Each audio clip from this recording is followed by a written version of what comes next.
am 7 weeks postpartum. I already talked about newborn sleep versus third trimester pregnancy sleep when I was 3 weeks postpartum, but now that I'm 7 weeks, let's see if I feel the same. And yes, I will stand on this hill until I die. Newborn tide is absolutely nothing compared to third trimester pregnancy tide. Seriously, I have never felt amazing until I was not pregnant anymore. I'm gonna show you some screenshot of my OURA ring from when I was pregnant and now when I have a newborn, and you will see the big difference.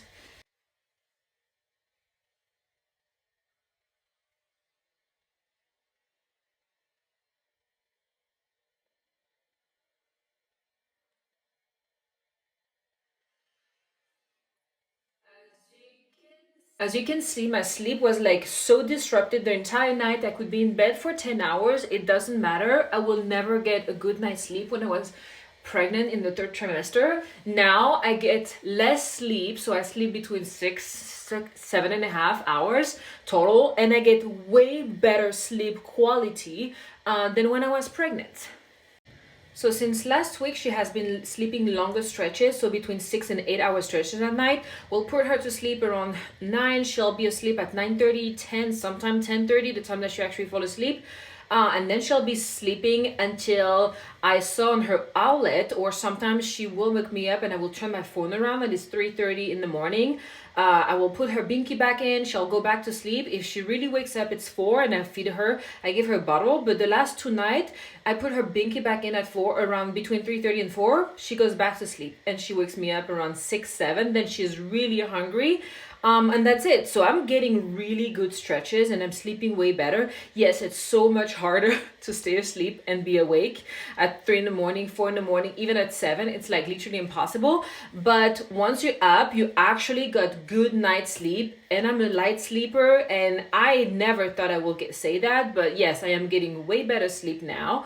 And obviously everything can change. She's still a newborn. I'm not forcing her to stay asleep, but she's also, I don't want to force her to wake up and feed her. So every newborn is different. It depends on your newborn weight and how they eat, and if they eat enough during the day, and if they're putting on weight enough. But for now, I'm lucky.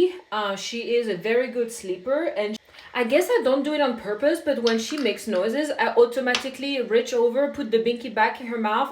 Or at least I try, because it's so dark, I have no idea. I'm just poking around and hoping it goes into her mouth. And she'll cry and stuff, and I'm just trying to poke her binky back in. And then you just hope that she goes back to sleep. And then if she keeps making noises, then I'm like, okay, she's actually hungry. And sometimes she just goes back to sleep. So the last 2 nights, she has been going back to sleep, and she's genuinely not hungry enough to be awake. And then that's it. She's back to sleep. While I'm here, I'm just gonna give a quick update about the 7 weeks. I've been going to the chiropractor for her just because she's very gassy.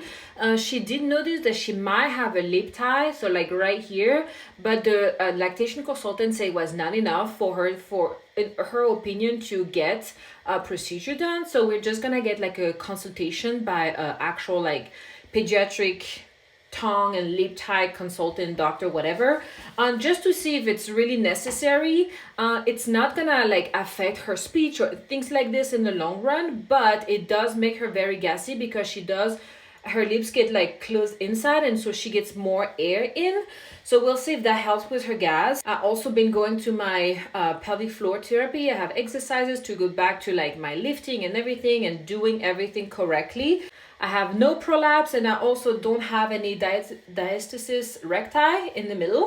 So that is great news. I'm actually healing very, very well. There's some adjustment with my hip that I have to do and some exercises. Besides that, I also had some like a little bit of lump in my around my nipple. I had the same thing at the beginning of postpartum, and it was not much, but I showed my lactation consultant. She told me to check with my midwife, which I did, and she's like, oh, that was probably mastitis, but because I have low milk supply, it literally feels like nothing. It just feels like a little lump. It doesn't hurt at all.